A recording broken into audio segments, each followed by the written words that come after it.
নারায়ণ রাম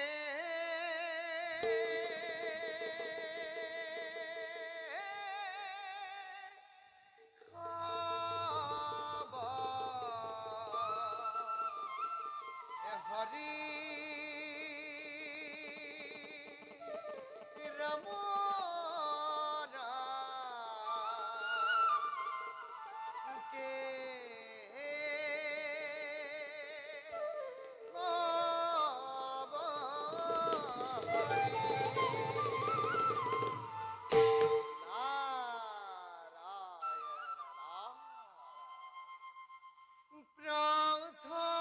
প্রথমে প্রণাম রূপী সনাতন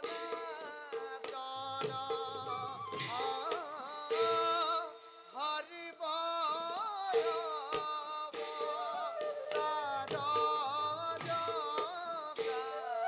রণ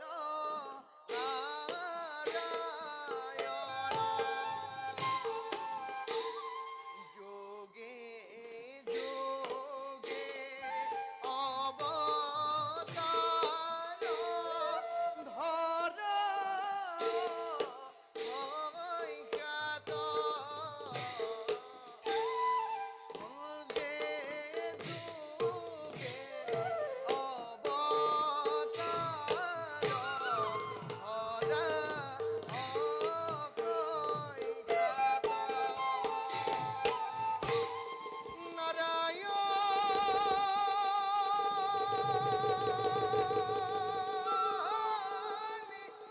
নারায়ণ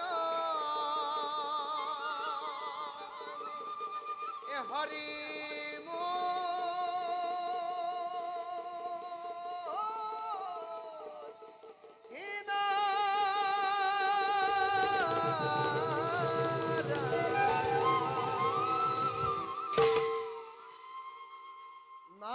নারায়ণ না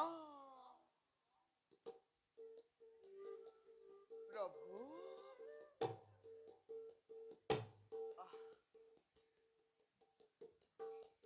প্রভু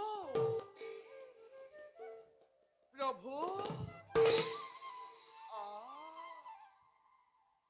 অকলে অকলে একেবারে গভীর চিন্তাত দেখুন মগ্ন আমি জানো তার কিবা সমিধান পাম প্রভু দেবর প্রভু এই মাত্র মহাকালে দিগল মহাপলয়রে আজ্ঞানলি নারায়ণ আগন্তুক আগন্তুক মহাপলয়তে ধ্বংস হব এই সমস্ত পৃথিৱী নারায়ণ ভয়ংকৰ হৈ উঠিব অসুৰ যক্ষ ৰক্ষ আৰু দানৱ বাহিনী নারায়ণ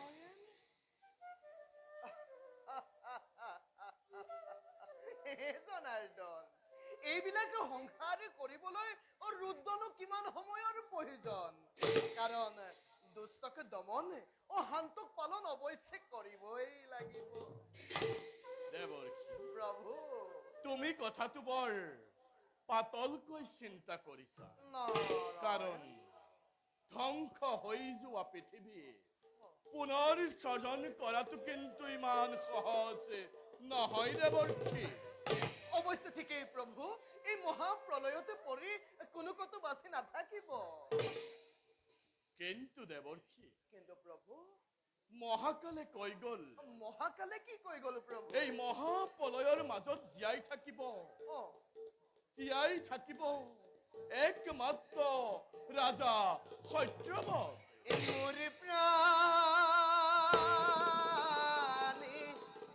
গোপাল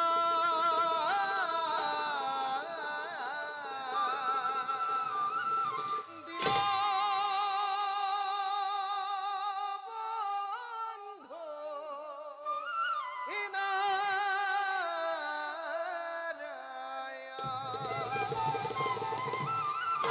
নারায়ণ নারায়ণ জম্বুদ্বীপৰ ৰজা সত্যবত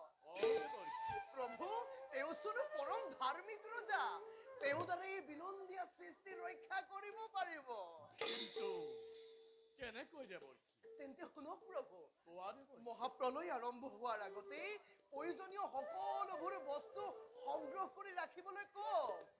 কেনেকৈ জীৱ জন্তু ৰাখিব লাগিব সেইবিলাক যাতে ধ্বংস নহয় তাৰ পুনৰে ব্যৱস্থা কৰিলেই এই বিনন্দীয়া সৃষ্টি ৰক্ষা কৰিব পাৰিব।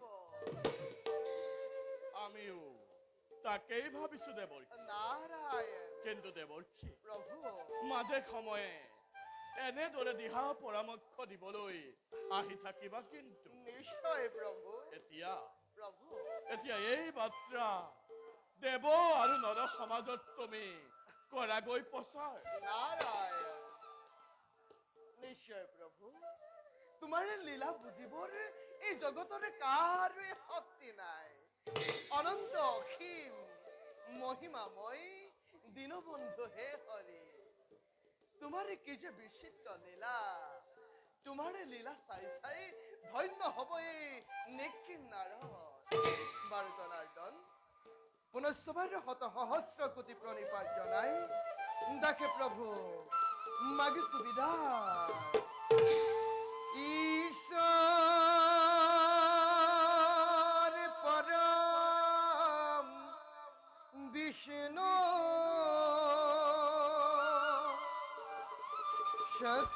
সচিদানন্দ বিগ্রহ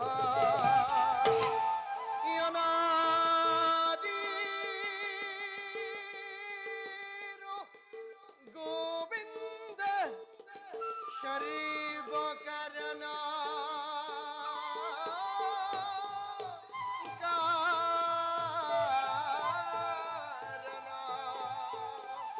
সর্ব কারণ কারণ সর্ব কারণ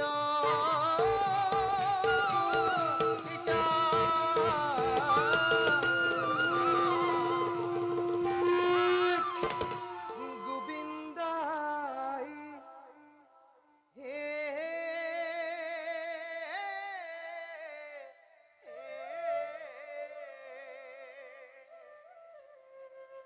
কিনো তোমার লীলা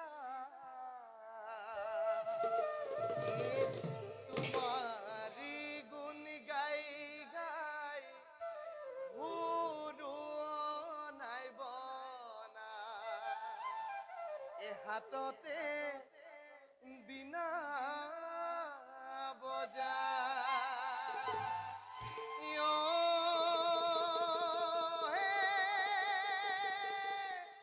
গোবিন্দা এ হবে বলে বৈরাগী ভাই এ হরি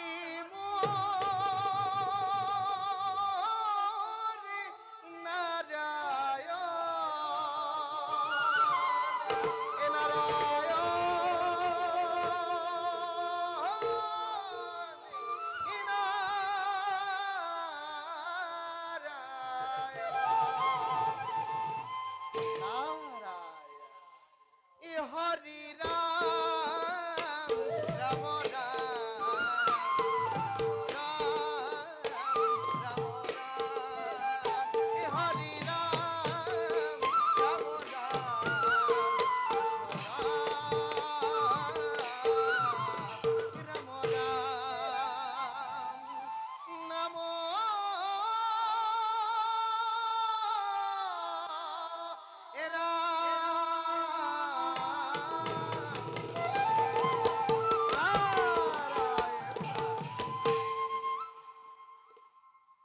রাম যাওঁ এবে